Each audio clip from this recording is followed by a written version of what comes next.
Hey everybody, my name is Dave and I run the website and the Instagram page and the Facebook page and so on and so forth for worshipteam.net. .net. And so anyway, I thought that maybe I'd start a podcast kind of thing and we can talk about why worship team and resources and so on and so forth. And I have for the website, or when I say the website, it's going to mean all the different channels from now on. But anyway, I have different reasons why I am embarking on this adventure. And the first one is pretty obvious. I love Jesus. That's a good start. It's a good start in life, and it's a good start for that kind of a website. But so that's the number one reason. The number two reason is it is an amazing feeling to be on stage at church during service and to help people worship and feel closer to God through music. I love that feeling. I love being a part of it. I love the joy that it gives me. It's a high, a healthy one, but it's a high just the same. And it's a pretty amazing feeling. And the truth of the matter is, I was on a worship team back in the day, and I wasn't a Christian. But I knew somebody who was on that team, and I was asked if I would play guitar because the regular guitar player was not available. And so I said yes. And I am blessed to do a lot of gigs, about 300 a year.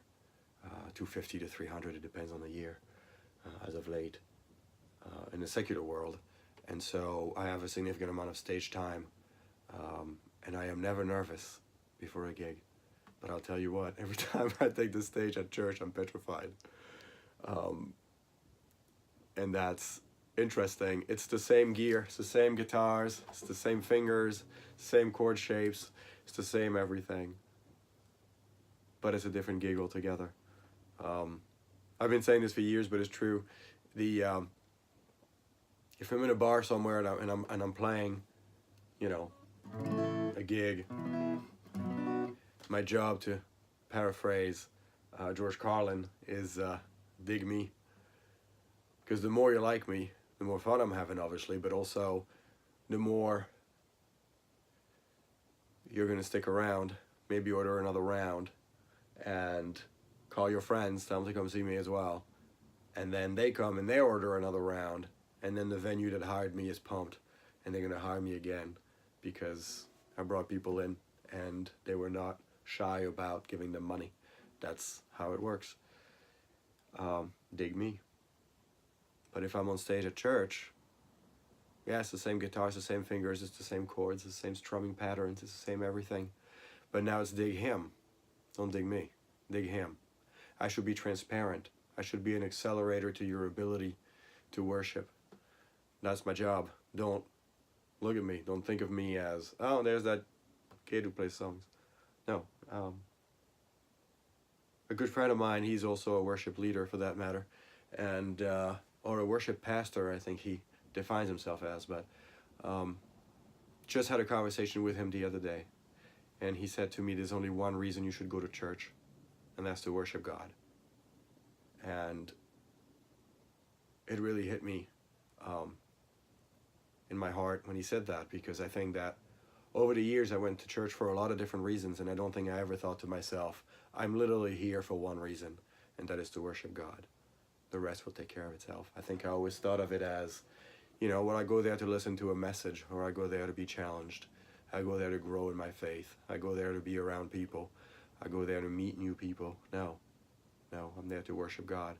And so the music aspect of that is pretty big. And I realize that we all worship God in different ways, and that's great. That's the whole point of the congregation and of the different sections of a service. So that's wonderful. But there are a lot of people who are emotionally more ready to worship through song. And it's biblical, right? Psalm 100, make a joyous noise unto the Lord.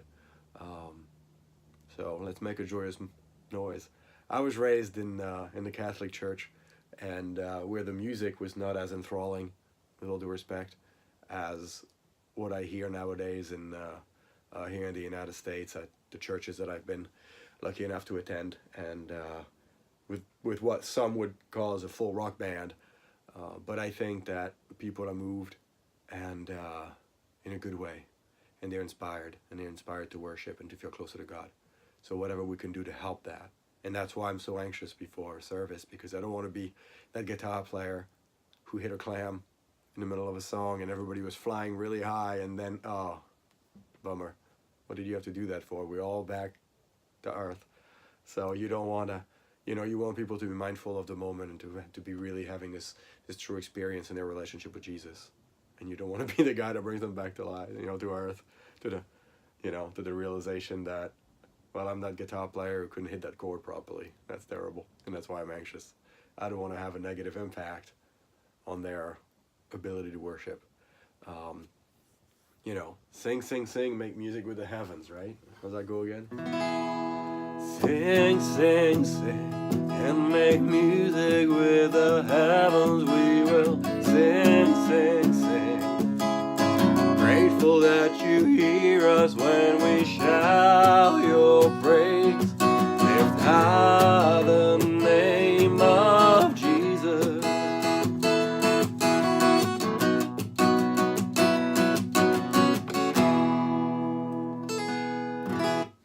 I love that song. Touches my heart every time. So yeah, why worship team? Because, well, the reason to go to church is to worship God. Because personally, I love Jesus. And the act of worship, a friend of mine who has a beautiful, beautiful heart to start with, and a beautiful heart for worship on top of that, told me recently that she had a conversation with her mom. She sings, not the mom, my friend, sings as part of a worship team here locally. And she is just, I can't even begin to describe how wonderful the experience of listening to her sing on a church is transformative. And I'm not kidding. It is one of the most beautiful things I've ever witnessed in my life. And one of the truest, most authentic things. The smile on her face is just devastating when she's on stage singing for the Lord. It's just one of the most beautiful things I've ever experienced. But be that as it may, she was having a conversation with her mother. And her mother said, when you sing for the Lord, it's like praying twice. There are the words that you say and you mean with your heart. But then there's the singing to please the Lord too. So you're praying twice. I don't know, that really touches my heart. I really feel that's it. That's the deal. That's the whole deal. That's why we do this, That, in a lot of ways, I always say this about music, but I think it applies here as well. It's not something I do, it's something I am. I think that's who we are. That's who we're called to be. So yeah, worship team. What a beautiful experience. What a, I have seen people. So I assume you are familiar with the format, but in most churches that I've been to anyway, they start with 3 to 5 songs to worship. Then there is a message, probably announcements in there somewhere. Then the main message by the pastor, and then depending on services, there's another song or two to close, or none. It depends. So that everybody finds, as I said earlier on, everybody finds their place to worship and learn and grow in Jesus. But I have seen people who listened to my friend sing in the first 15 minutes of service and went through an entire service. And at the end of that service, they seeked her out to thank her for her heart for worship.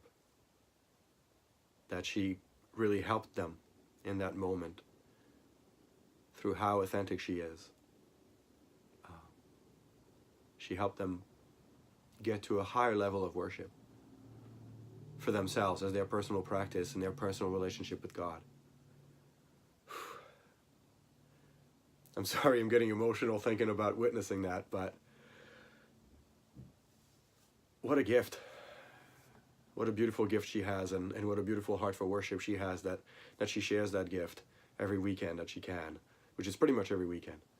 I do believe that's her favorite thing in the world to do, is to sing for the Lord. And I'll tell you, it's, to talk about it gives me goosebumps, but to experience it, actually, I should share this with you. I intend on being real in these podcasts, and I'm not. I've gone to church often enough to give you the church speak, I guess, as a friend of mine used to say, but that's not my intent. I'm really trying to come to this from an authentic perspective, and I feel that if it's going to have any value as a podcast, it will be because it is authentic. The first time, I hadn't gone to church in a long time, a really long time, and I did not have a relationship with Christ anymore. And my friend came to see me at a gig, and then she said, "Hey, I'm singing at church this weekend, come see me." And I said, no offense, not my trip, not my thing, no. And so I went, and I stood in the back. You know how you do if you haven't been to church in a long time, you kind of church, and you're going to sit in the back by the door because you think I may have to be involved in a hasty retreat. And if you've ever wondered, I didn't burst into flames by entering the church. So if you're worried about that, if I didn't burst into flame, you ain't gonna either. So let me put your heart at, to rest there, your worries to rest there. It's not gonna happen. But so I went, and I did not know what to expect. I went because she asked, and I thought, it's only fair. She came to my gig, I go to hers. Literally, I thought in those terms. Nothing prepared me for that experience, though. Again, seeing her heart for worship, and the rest of the band too. I'm not trying to single her out and say, she's the best thing that ever walked the surface of the earth, in a worship format. And that's not my point. The rest of the band was fantastic. As a matter of fact, I knew a bunch of them from the gigging scene. They're all very accomplished and wonderful musicians, and clearly their heart is in the right place. Clearly. But man, so is hers. And to listen to her sing that day, I was moved to tears. Straight up, moved to tears. And I didn't believe. I was that guy the pastor talks about when he says, and if you haven't made a commitment to Jesus yet and you would like to make one today, please talk to one of us. I was the target audience of that message. I no longer believed in God. I no longer heard him. I no longer seeked him. And there she was, singing with everything that a soul can bring to the table as a singer. I was moved to tears.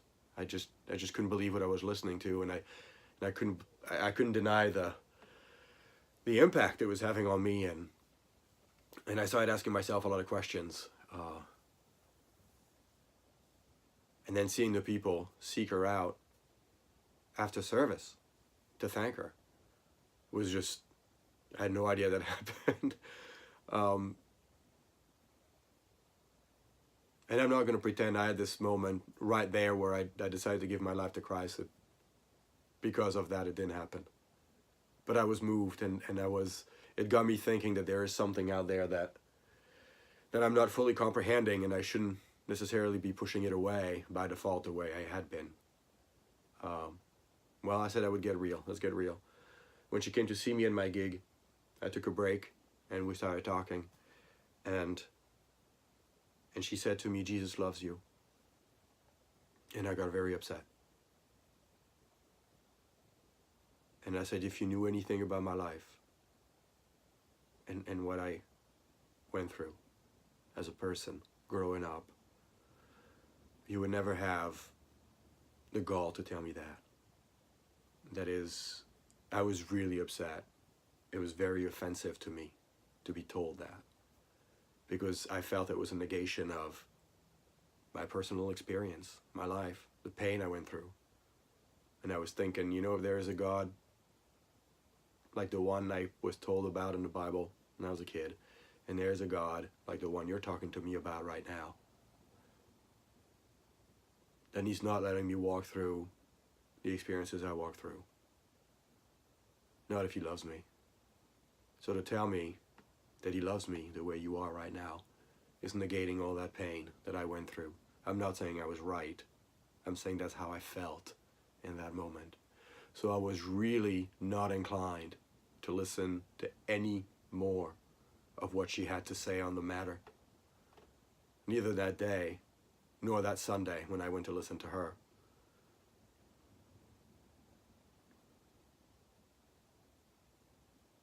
But there was no denying. There was no denying the power.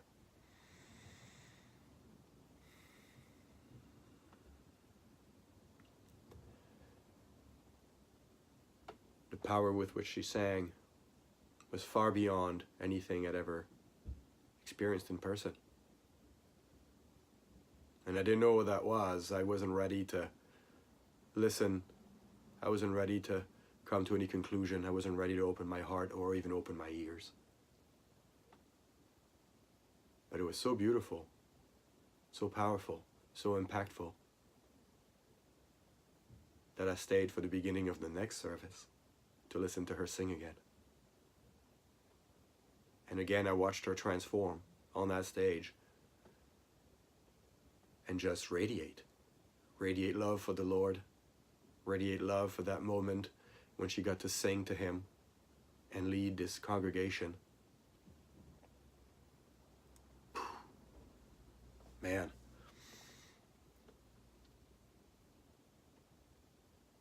So I listened to the same sermon again because I knew she was singing at the end.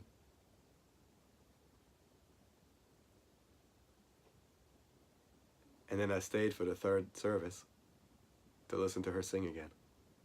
I know, it's excessive. But man, that's powerful. You know, it's not like I was a hardcore Christian. I was the opposite of that. I stayed for 3 services that day. Just to feel that again. That's my experience with worship. Even before I knew or understood what it meant, what it truly meant. I could have given you a definition, but it doesn't mean that I ever experienced it. It was just purely academic knowledge, not feel it in your heart, feel it in your soul. Whew. That's my experience with why I love worship. And I'm not saying that when I'm on stage I have anywhere near the impact that she had that day. As a matter of fact, I know fully well I don't. And that's okay. But I want to be a part of that. I want to be a part of that. I want to bring joy to people that way, in that moment, in their worship of God. I want them to feel close. I want them to feel that power. I want them to feel that it's okay to be vulnerable and to just sing and just tell the Lord, you know what? I put my trust in you, Lord. I'm going to sing your praises. Yeah. That's to be a part of that. A small, tiny, little part of that moment is great joy. Absolutely great joy. Love it. There's few things rival that moment for me in life, even at my small level, as a performer on stage at church, as a part of a worship team. That's just, whew, that's a trip, and it's a beautiful one. And we get to worship at the same time, you know, as we're on stage and we're sharing this with the band. There's a tight bond there. Even if, like me, you're a bit of a journeyman. I've been on several worship teams over the years, and I'm usually the hired gun. I'm usually the guitar player is not available. Could you be there that day? Yes. Oh, we're putting together a night of worship. Would you like to, to help with that? Yes. I'll tell you another anecdote as to why I love the whole idea of a worship team. Again, let's be real for a bit. Sometimes you're in a church and you realize it's not going to happen and you need to find a new church home. So you look and every Sunday you go to a different church. As a matter of fact, I'm in the throes of it right now. This is what I'm doing. And so I go to an 8 a.m. service somewhere, and then I go to a 10 a.m. service somewhere else every Sunday. And sometimes if I can find another service, I tack it on and go to another service as well. The idea being that I'm really trying to find the right home for me, and somewhere where I can worship, but also where maybe I can bring something of value and not just be there to take. And so my girlfriend and I at the time were looking for a new church home, and we went to this church in my town. And man, that worship team was good. And I gotta be honest, I wasn't all that taken by the pastor, respectfully. But that worship team was something else. And so we came back the following week to see if it was a fluke or if they were that good. They were that good. And the vast majority of those musicians are personal friends of mine now. As a matter of fact, I saw one of them yesterday and talked to one of them today, and planning on talking to another one in a couple of days, who became really tight, really good friends. But man, they were good. And by good, I mean not just musically proficient, although they are that, to be sure, and then some too. But their heart is in the right place. You know it's authentic when you feel it, you know. It's not, well, I wanted a free cup of coffee, so I came today and they said, oh, you have a guitar, do you mind being on stage? No, this is real. This is real. This comes from, literally from the heart. And they are just out there doing the best they can to help us in the congregation worship. And so we ended up making our church home there because of that worship team, and everything else after that kind of worked around that nucleus. But that's how impactful that team was, that we made a church home thanks to them. That's a pretty beautiful statement right there to be able to make. So I've probably been talking for too long already, shockingly for those of you who know me. But anyway, that's why worship. That's why worship teams. Whether you write your own songs or you sing songs that other artists have already published, really my advice, if I'm anybody to give any advice, is feel it in your heart. Make sure it's authentic. Make sure it's real. Make sure you know why you're there. It's not dig me, it's dig him. And I invite you to sing at home too. Just grab your guitar or whatever instrument you play, or even no instrument at all, and just sing, you know, sing to the Lord. I remember I'm sorry, I'm not a good scholar. I don't have always all the chapter and verse memorized and everything else, but I published it, I believe, on the Facebook page for worshipteam.net, so you'll find it there. I seem to recall it was from the book of James, and it said, roughly translated, if you experience pain, pray, and if you experience joy or happiness, sing praises.